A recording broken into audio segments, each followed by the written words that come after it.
ಎಲ್ಲರಿಗೂ ನಮಸ್ಕಾರ. ನಾನು ವಿಜಯಕುಮಾರ್ ದಾವಣಗೆರೆ. ಇದನ್ನ ಮತ್ತೊಂದು ವಿಡಿಯೋದೊಂದಿಗೆ ನಿಮ್ಮ ಮುಂದೆ ಬಂದಿದ್ದೇನೆ.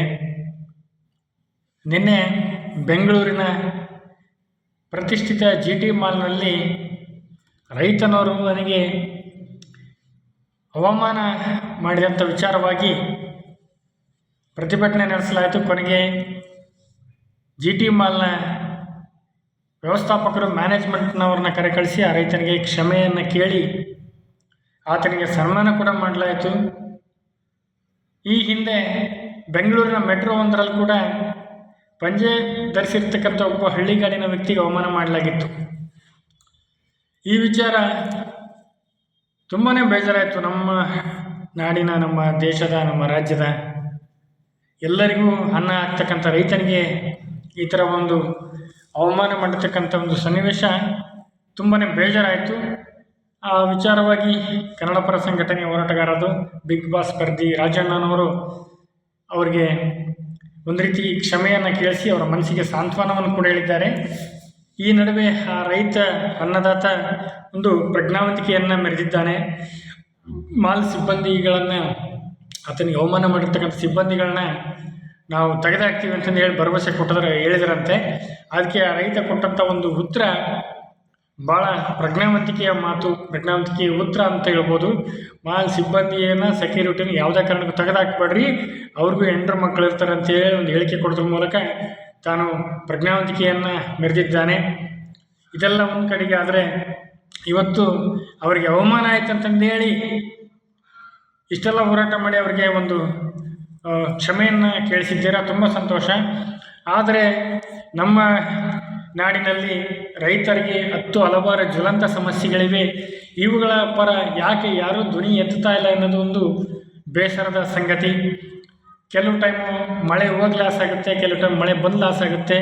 ಒಟ್ಟಾರೆ ರೈತರ, ಅನ್ನದಾತರ ಬದುಕು ಇವತ್ತಿಗೂ ದುಸ್ತರ. ಸಾಲದ ಬಾಧೆ, ಅತಿವೃಷ್ಟಿ, ಅನಾವೃಷ್ಟಿ ಅಂತ ಜ್ವಲಂತ ಸಮಸ್ಯೆಗಳಿಗೆ ಇವತ್ತಿಗೂ ಉತ್ತರ ಸಿಕ್ಕಿಲ್ಲ. ನಾವು ಸರ್ಕಾರವನ್ನು ಮತ್ತು ಸಾಮಾನ್ಯ ಜನರನ್ನು ಕೂಡ ಪ್ರಶ್ನೆ ಮಾಡ್ತಾ ಇದ್ದೀವಿ. ಏನು ಈ ರೈತರಿಗೆ ರೈತಪರ ಯೋಜನೆಗಳನ್ನು ಜಾರಿ ತರಬೇಕು, ರೈತರ ಹೆಸರಿನಲ್ಲಿ ಪ್ರಮಾಣ ವಚನ ಸ್ವೀಕರಿಸ್ತಕ್ಕಂಥ ರಾಜಕಾರಣಿಗಳು ಅಧಿಕಾರ ಕೈಗೆ ಬಂದ ನಂತರ ಯಾವುದೇ ರೈತಪರ ನಿಲುವಳಿಗೆ ಬೆಂಬಲ ಕೊಡೋದಿಲ್ಲ ಅಂತ ಹೇಳೋ ಒಂದು ಅಸಮಾಧಾನ ಕೂಡ ನಮಗಿದೆ. ಇವತ್ತು GT ಮಾಲ್ನಲ್ಲಿ ಆಗಿರ್ತಕ್ಕಂಥ ಅವಮಾನಕ್ಕೆ ಸರಿಯಾದ ಒಂದು ಉತ್ತರ ಸಿಕ್ತು. ಆದರೆ ರೈತರ ಸಮಸ್ಯೆಗಳಿಗೆ ಉತ್ತರ ಇನ್ನೂ ಕೆಲವೆಡೆ ಸಿಕ್ಕಿಲ್ಲ. ಈ ಥರ ರೈತರಿಗೆ ವಿಶೇಷವಾದ ಯೋಜನೆಗಳನ್ನು ರೂಪಿಸುವುದರ ಮೂಲಕ, ರೈತರ ಸಾಲ ಸಂಬಂಧಗಳಿಗೆ ಒಂದು ಪರಿಹಾರವನ್ನು ಕೊಡೋದ್ರ ಮೂಲಕ ರೈತರ ಬೆಳೆಗಳಿಗೆ ಅನ್ಯಾಯ ಆದಾಗ ಆ ಅನ್ಯಾಯವನ್ನು ಸರಿಪಡಿಸ್ತಕ್ಕಂಥ ಕೆಲಸ ಆಗಬೇಕಾಗಿದೆ. ಮಾನ್ಯ ಸಿದ್ದರಾಮಯ್ಯನವ್ರಿಗೆ ನಾನು ಮನವಿಯನ್ನು ಮಾಡಿಕೊಳ್ತೇನೆ. ಆದಷ್ಟು ರೈತ ಪರವಾದ ಕೆಲಸವನ್ನು ಮಾಡಿ ಇಡೀ ರಾಜ್ಯದ ಎಲ್ಲರ ಪ್ರತಿಯೊಬ್ಬರು ಇವತ್ತು IT, BT, ಇಂಜಿನಿಯರ್, ಡಾಕ್ಟರ್ಸ್ ಯಾರು ಏನೇ ಸಿರಿವಂತರಿದ್ದರು, ಬಡವಂತರಿದ್ದರು, ಅವರಿಗೆ ರೈತರಿಂದನೇ ಅವರಿಗೆ ಒಂದು ತುತ್ತು ಅನ್ನ ಸಿಗೋದು. ಇವತ್ತು ಒಬ್ಬ IT ನೌಕರ, ಒಬ್ಬ ಸಾಫ್ಟ್ವೇರ್ ಇಂಜಿನಿಯರ್ 10 ಲಕ್ಷ ಸಂಬಳ ತಗೊತಾ ಇದ್ದಾನಂದರೆ ಮತ್ತು ನಾನು ರೈತ ಬೆಳೆದಂಥ ಅನ್ನವನ್ನೇ ತಿನ್ನಬೇಕು, ರೈತ ಬೆಳೆದಂಥ ಊಟವನ್ನೇ ಮಾಡಬೇಕು.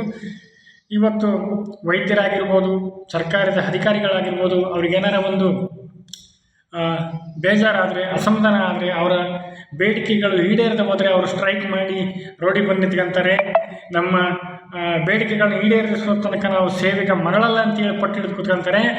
ಆದರೆ ನಮ್ಮ ರೈತ ಎಂದೆಂದೂ ಸ್ಟ್ರೈಕ್ ಮಾಡಿರೋದು ನೋಡಿಲ್ಲ. ನನಗೆ ಲಾಸ್ ಆಗೈತಿ, ನನಗೆ ಅನ್ಯಾಯ ಆಗೈತಿ ಅಂತೇಳಿ ಅದೆಂದೂ ಕೈ ಕಟ್ಟಿ ಕುತ್ಕೊಂಡಿಲ್ಲ.